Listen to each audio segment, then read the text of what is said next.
here at the Anderson, Raven, and Wakeman show in Los Angeles. And take a look inside the Wakeman's keyboard rig.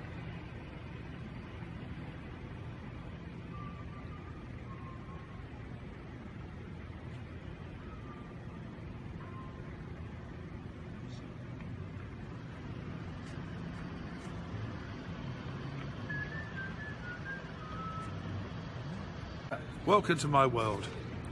I am Dave Bryce with Keyboard Magazine. We're here with the incredibly talented and very tall Rick Wakeman. And the check's just cleared that I've given him, which is wonderful. Thank you very kindly for getting that done. And basically, this is the rig that I use.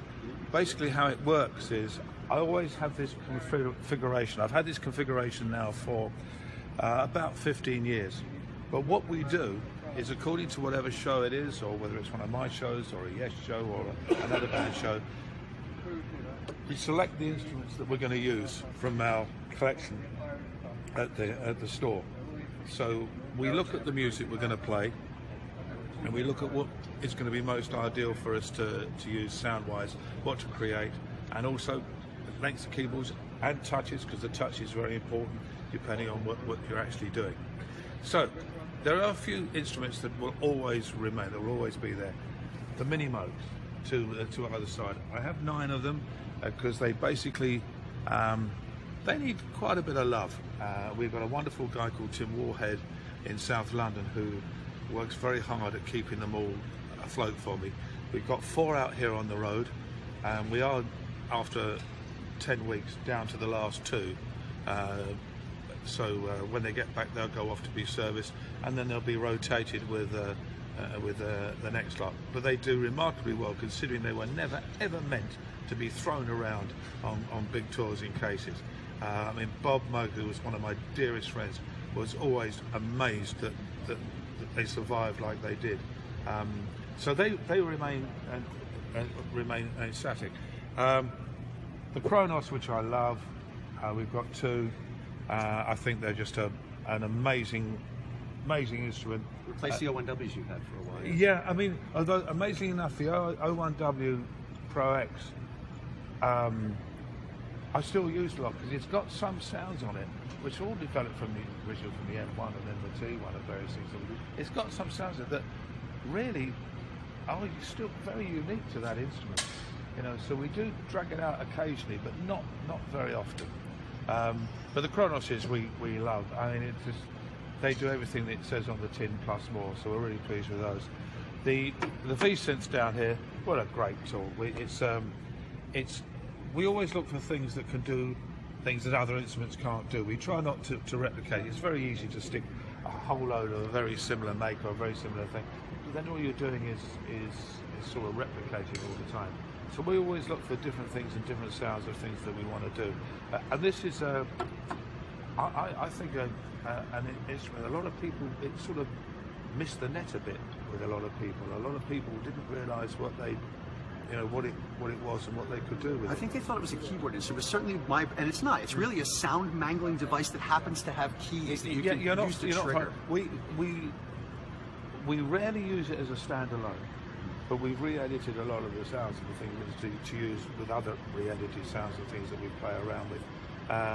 And it's one of those things that we find sometimes when we've got a sound, we'll find a sound on here that on its own, I think Eric down there would agree with, it could sound pretty horrible. You go, that's a pretty horrible sound. But you put it with something that's a pure sound, and you end up with something really quite unusual. So we like that a lot, so we play around with that a lot. The Montage is a fairly new addition. In fact, it's a very new addition. Trey Ahmet, the guys one of the guys from Yamaha came around. He said, "You've got to try the Montage." And we've got the Montage and also the rack, which is the motif. The rack is brilliant. Mm-hmm. It is again. It's got some great sounds on it that you won't find anywhere else, that we play around with, and works extremely well. And it is completely different from the Montage. Mm-hmm. It's I've had to get used to a few things, with settings and various things, because it won't talk to the Psychologic. So but we found a way. Well, Eric's taught me how to deal with it to make life as easy as possible. New machines are getting so like less dependent on MIDI and more up on USB, I think. I know, and I think, you know, it's one of the things that annoys me sometimes about all companies, that when they get something new, they look upon it as a replacement, not as an addition. And they should learn, really, that, you know, it's an addition. It's like with the comeback of vinyl, because we read CDs and that. It's an alternative. iPods, alternative. Downloading, alternative. It's not a replacement. And the word replacement really is a little bit of an error. But this is a great machine. We love the Montage a lot. Another Kronos series, which we absolutely adore. The Phantom, what a great machine. I love the Phantom. We've got 3 different keyboard lengths to do so with, depending on what we take out. I like it a lot. It's well designed. It's again, does everything it says on the tin. And we're very fond of our Phantoms. I think they're a good machine. Very, very good machine. I think both the Kronos and the Phantom in particular, perhaps all of them really to some extent, there are keyboard players as well as keyboard technicians that have had their input, I think, which helps, you know, because they went through that era of certain keyboards where, unless you were a rocket scientist, you know, it was just an absolute nightmare for people like me. I just want to play. The Hammond, the SK, absolutely can't believe that machine. It was crews hate carting around Hammonds. I've still got all my original Hammonds. How many of those? I've got 2 C3s split, one which I call my roundabout Hammond, which is what I did, fragile and roundabout, that kind of thing on it, and then the other one which I call my close to the edge hammer, which is an American C3, which has been modified a little bit by a guy called Greg Hockman, who used to work with Bob Moog, who put a phasing unit in it, which was great, because you could almost, if you mixed it in with the vibrato switches, you could actually almost simulate a sort of Leslie quite good. It was quite interesting. It worked really, really well. I've got both those, but they just weigh a ton to take out. And I've got an M100, M102 and an L100, and a couple of home hammers and things as well, all in need of servicing, which we're going to get done. There's a great guy that my son Adam knows, in a place called St Albans near us, who specialises in services, so they're all going to go off there to be done. But this, I was told about this from the who was it who told me? Oh, the drummer from Strawls, who also drums for me, Tony Fernandez. He went on the cruise to the edge thing or whatever it was, and I can't remember who it was. I think it was in Procol Harum. They had one of these, and Tony said, "You've got to check out it. It is so good." Well, so many people have tried, not come close. I was so impressed with this. We got this in time to do the new King Arthur album, and what's interesting, the original King Arthur album didn't really have any Hammond on it at all, hardly, if any. But we put a load on the new because it was just so good, and it works really well. Again, the only slight problem is it doesn't talk to my lovely Psychologic, which I love to bits. Doesn't when you say talk to you, it's just talking like program changes? Yeah, won't take it. Interesting. LSB, MSB things, probably. Oh, well, actually, that's not strictly true. It takes some of the changes, but for example, on the others where we've done, because different keys where we've done transpose changes, it won't take. It will change some of it, but it won't do my transposition. So sure. I have to remember to do all the NRPs. Yeah. I follow. Some people make it common, and some people have their own language. Yeah. No, I know. So, but it basically, I'm so impressed with that. We love that to bits. One of my absolute loves, and it's tragic that they're coming to the end of their life, which is the JD800. I love the JD800 from the first time I ever got one, because it's one you can play with while you're playing, and an old school like me is great.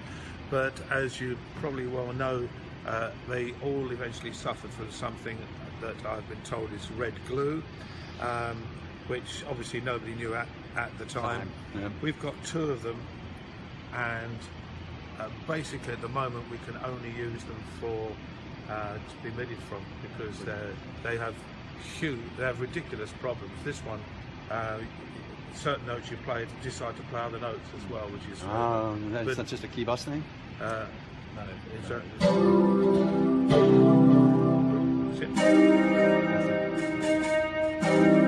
Yeah, I got it. but if you do that, it's only with that combination.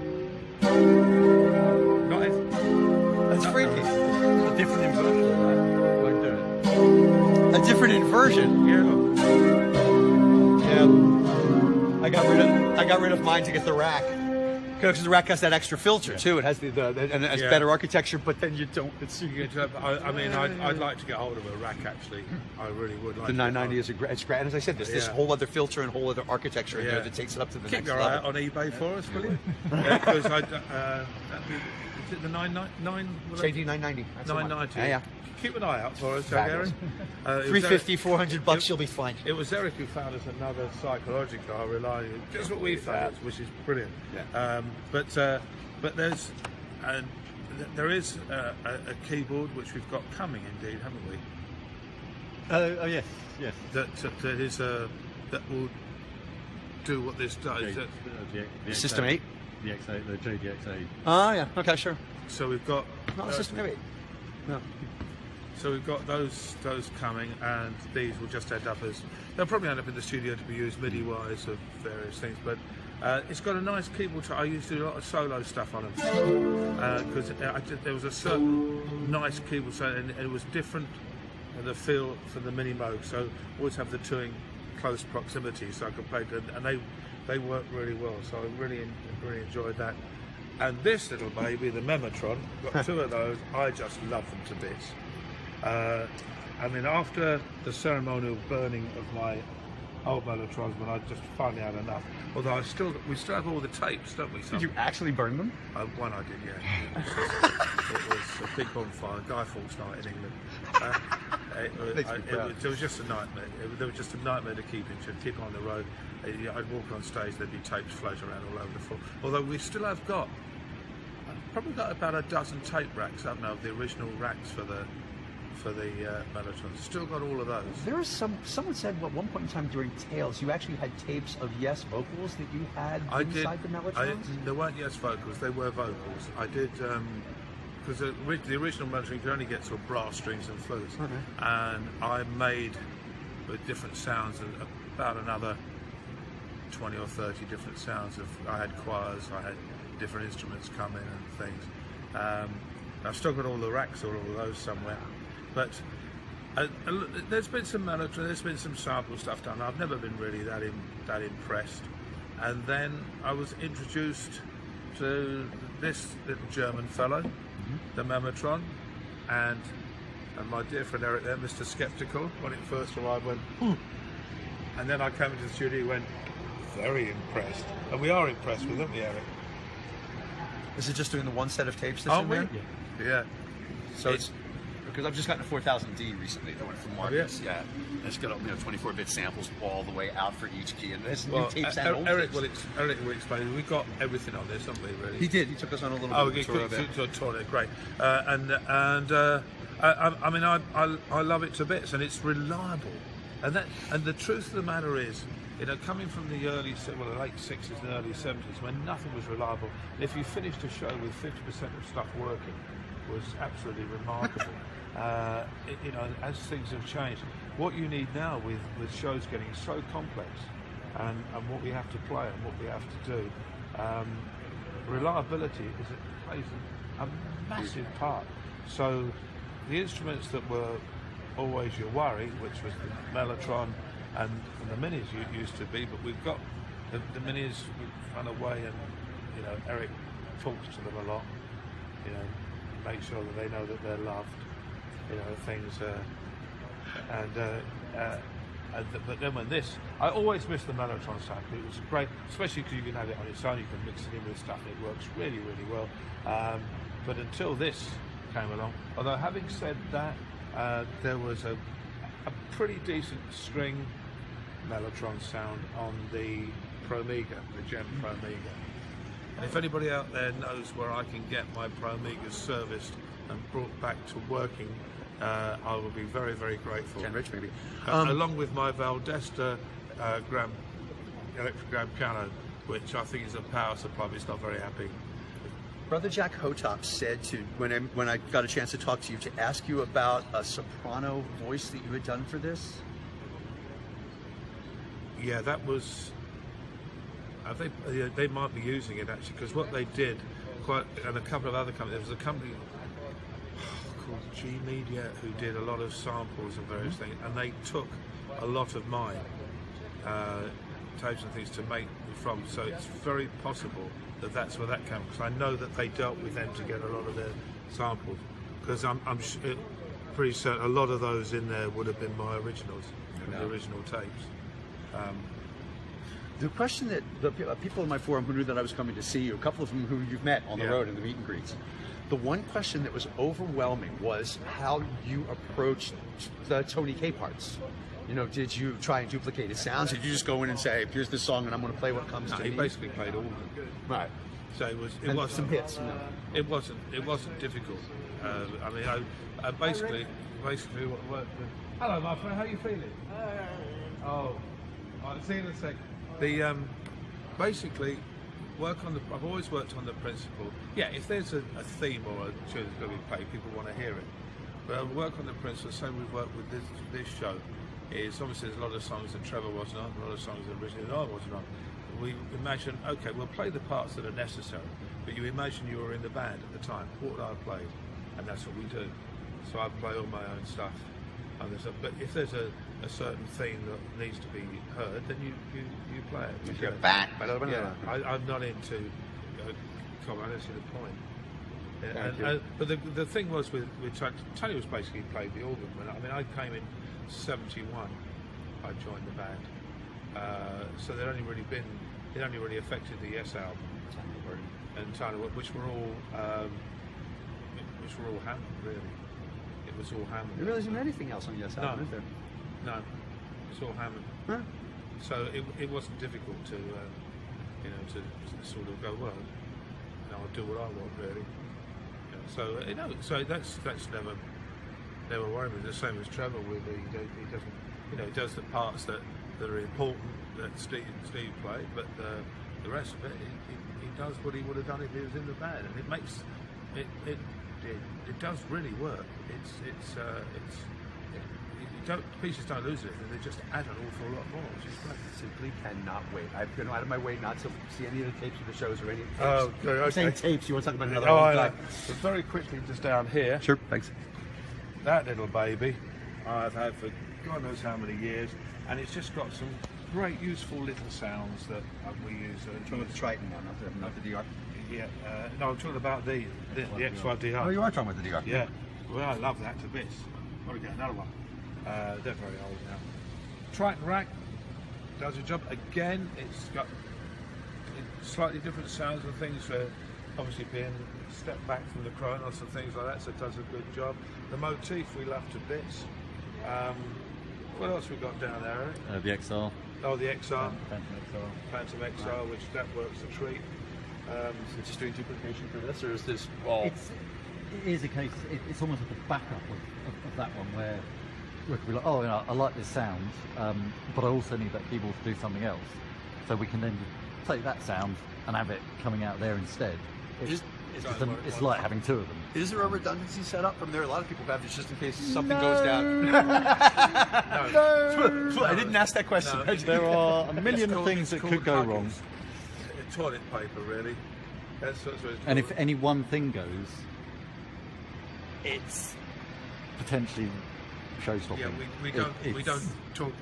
Yeah. I didn't say, but I did not ask that question. This baby desk, even though I do not fully understand how it works, is just phenomenal. It is like having another instrument, because being able to save everything that each keyboard does for me, as for balancing volumes and different things and echo and all the things that I want. This is just great, because it was always a problem with old desks of you get a sort of setting, but on another piece you might want it that bit louder. You're forever turning around. So do the and patch doing that. changes include scene changes Scenes from on this, the right? mixer as well? Now, is it automated or is it just scene per song? Do you have like real-time changes in the songs as well? No, because we're not going to click tracks or anything like that. Right, of course. So once the song is up, it's just like, you know, Yeah. you're going to do cinema and you know, Yeah, there's no- EQ, all the gain structures, And- all the effects are changing, all the effects routing, are on board routing, too. yep. We're old routing school. We're changes. called a live band. No click tracks. That was one of the things that Trevor and I we said, no, not interested. You know, don't want to know. We play. But this I absolutely love. And the EVs, which I've got this year, it's so important for monitoring to hear a sound that the sound you want to hear. We tried quite a few different sort of speaker systems and things out, and then these came up to our store, our rehearsal place that we have in England, and I came in and I literally played for 30 seconds and went, they're the ones, and they've been very reliable and very good. And again, apart from sound, reliability is very important. So I'm very happy with this. This is undoubtedly the best rig I ever had, and I'm not saying because he's here, but so much of it's down to Eric because it takes a lot of pride in, you know, in we have fresh cabling, everything is thought out to eliminate, you know, as problems before they happen, and that's really important. MIDI kill, the help switch. That lights up, and over there for Eric. I need I need you. Yeah. If I have a serious rather than turn around and go, oh fuck, you know, it's, you know, I mean, there might be sometimes during a show where if it goes off piece and starts changing sounds intentionally, I might be thinking, hang on, what's going on?